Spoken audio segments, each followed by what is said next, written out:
चालू कर दिया।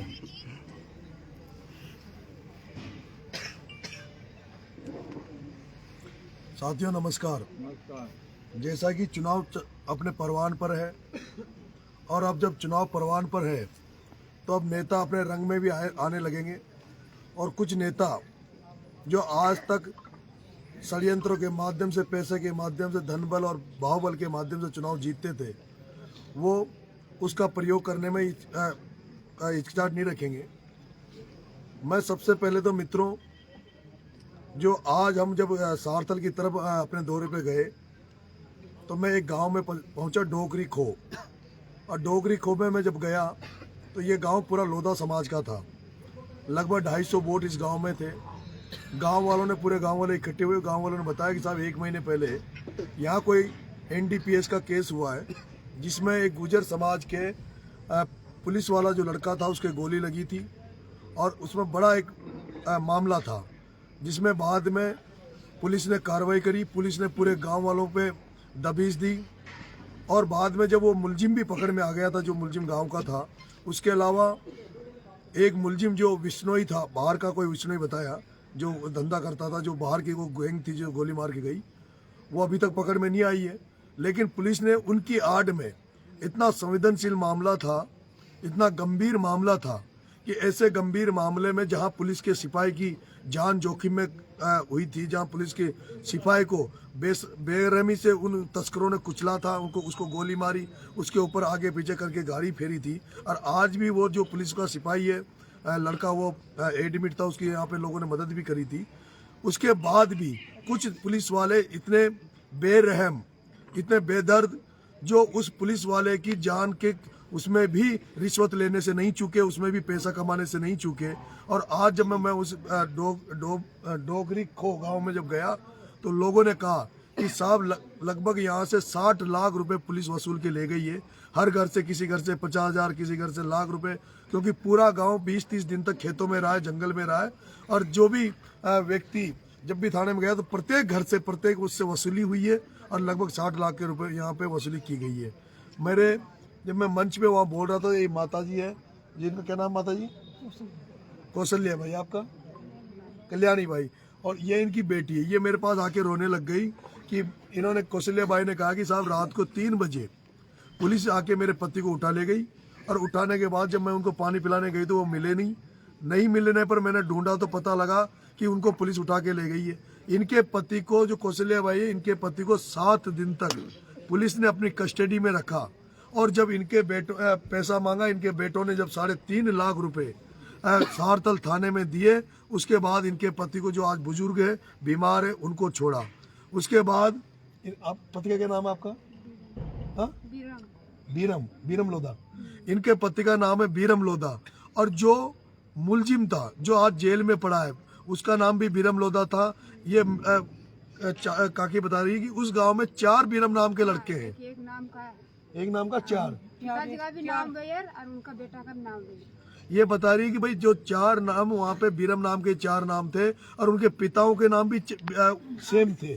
तो ऐसे में उन 4 लोगों से एक को तो मुलजिम बनाया और 3 लोगों से पैसा लिया, जिसमें बाकी का पता नहीं, लेकिन इनसे 3.5 लाख रुपए लिए हैं और इन्होंने वो पैसा गेड़ा गाटा रख के कहीं से उधार लेके 3.5 लाख रुपए दिए। उसके बाद ये जो बेटी आपको दिख रही है, ये बच्ची अपना बच्ची ये क्या नाम है, मीना इसका नाम मीना लवंसी है। ये RS प्री इसने पास किया हुआ है, इसने RS प्री पास किया हुआ है सेकेंड ईयर में बेटी। अब आप देख लो, जो बच्ची सेकेंड ईयर में है उसके बावजूद इसने RS प्री पास कर लिया, नौकरी लगने का सपना देख रही है। इसके 2 भाई छोटे हैं जो फर्स्ट ईयर में पढ़ते हैं। तुम बताओ बेटी, क्या कौन कौन से पढ़ते हैं? फर्स्ट ईयर में दोनों फर्स्ट ईयर में। कहाँ पढ़ते हो? जलावाड़। इसके 2 भाई हैं इकलेरा। हालात ये हो गई, जिस तरह से 3.5 लाख रुपए पुलिस को देने के लिए इन्होंने पूरे गेड़े गांटे पूरे परिवार की संपत्ति को पुलिस को दे दिया।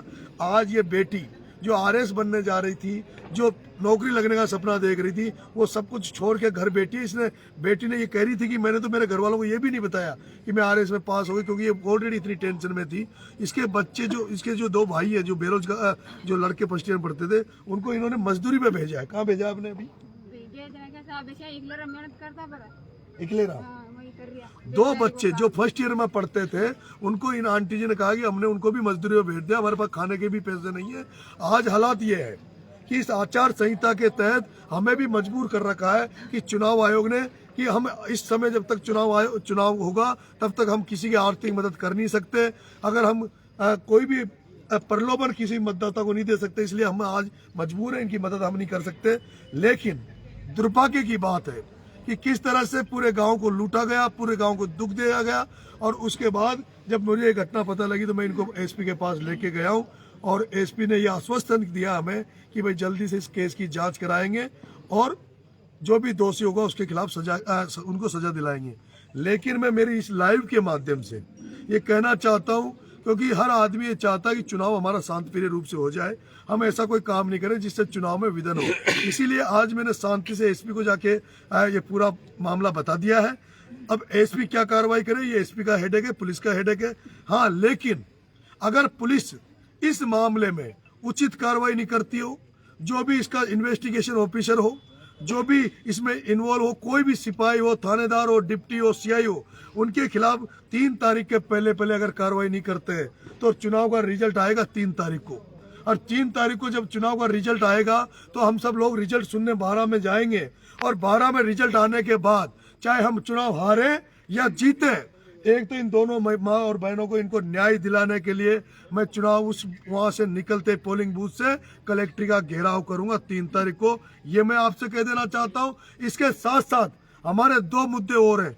जब मैं इलाके में घूम रहा हूं, यहाँ बिजली मिल नहीं रही, लाइट आ नहीं रही। मैं चाहूंगा कि 3 तारीख के पहले बिजली विभाग भी सतर्क हो जाए और लाइट की व्यवस्था कर ले। गांव में लाइट जो कटौती कर रहे हो उस लाइट को अभी से चालू कर दो, रेगुलर लाइट देना चालू कर दो। जब सरकार ये कहती है कि सिंगल फेज 24 घंटे देंगे और 3 फेज 6 घंटे देंगे, तो नरेश मीणा को छबड़ा बड़ौद में पूरी 6 की 6 घंटे लाइट चाहिए, पूरी सिंगल फेज 24 घंटे लाइट चाहिए। अगर आपके ग्रेडों पे AC साहब, CMD साहब, ग्रेडों पे अगर आपके डीपे नहीं है, ट्रांसफार्मर नहीं है, तो आप बड़ी कैपेसिटी के ट्रांसफार्मर इन ग्रेडों पे लगाओ। तीसरा, मेरे भाइयों, मैंने एक सब जगह ये आश्वासन दिया है कि जो हमारे जो बेरोजगार घूम रहे हैं, चाहे वो चौकी की थर्मल हो, चाहे वो कवाई की थर्मल हो, बाहर के लड़के मध्य प्रदेश, उत्तर प्रदेश, बिहार के लड़के आके नौकरी कर रहे हैं और 12 जिले के युवा बेरोजगार सड़कों पे घूम रहे हैं, इन सबको लेके 3 तारीख को घेराव करूंगा कलेक्ट्री का।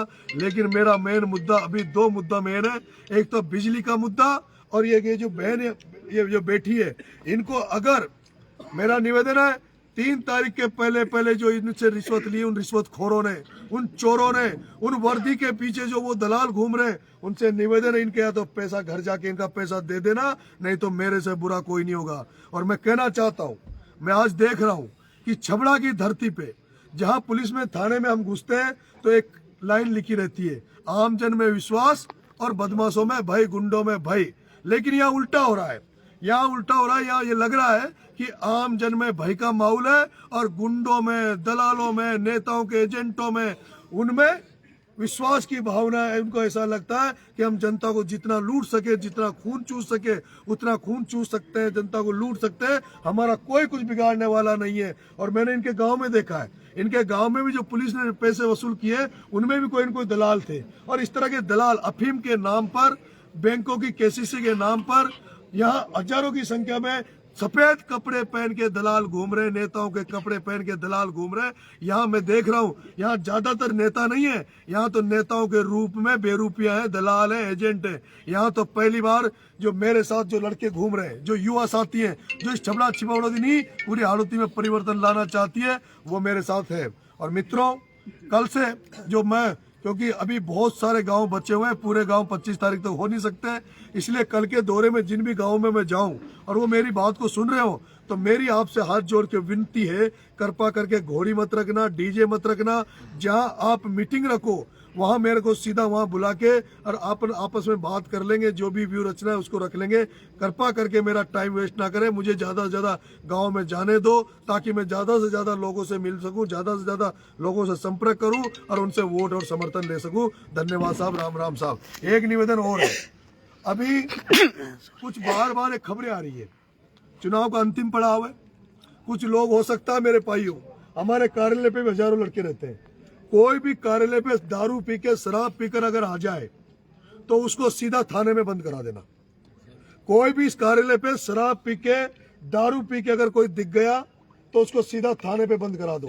कोई भी मेरे नाम पर उठाईगिरी करे, गुंडागर्दी करे, किसी को नाम ले, मेरा नाम लेकर, तो उसको सीधा मेरे भाइयों फोन करके, जहां भी पता लगे कि इस गांव में कोई आदमी आपका नाम ले रहा है, इस तरह का व्यवहार कर रहा है, उसको तुरंत प्रभाव से पुलिस को सूचना दो और उसको गिरफ्तार कराओ। ये मेरी खुली छूट है, ये मेरी खुली छूट है, क्योंकि मैं जानता हूं मेरे कार्यकर्ता, मेरे कुछ चाहने वाले लोग तो भीख मांग रहे हैं, लोगों के हाथ जोड़ रहे हैं, लोगों के दंडवत हो रहे हैं, लोगों के पैर पड़ के वोट मांग रहे हैं। मेरा कार्यकर्ता किसी को ना तो गाली दे सकता है, ना मेरा कार्यकर्ता दारू पी के किसी के दरवाजे पे जा सकता है।